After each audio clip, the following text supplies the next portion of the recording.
rostini ayturing aka, nima bo'lgan o'rtalarda? Nasib bo'lsa men unga uylanmoqchiman agar. Yashirmay aytsiz barin sir bo'lib o'rtada qolardim. Men u haqda hamma narsani bilay imkon qadar. Rostini aytsam men senga nima deyishga hayronman. Nimayam derdim baxtli bu omad senga bratishka. Ishon sen gaplash uka, chunki men ham bir gumonman. Rosti hayronman hozir u haqda nima deyishga.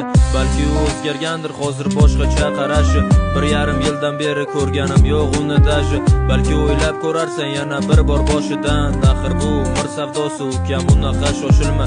Bu yomon qiz emas u, ozgina ko'ngli bo'shlik qilib balki xiyonatlar qilib qo'yadi. To'g'ri tushunish kerak, axir u ham hali yoshda, lekin o'sha yosh deganing bizdan ko'p narsa biladi. Tushunmadim bratan, nima demoqchisiz xos? Ukam xafa bo'lmasan so'rading, javob berdim. Uylanmoqchimisan unga, omadingni bersin boss. Uka hayot saniki, endi men nima ham derdim.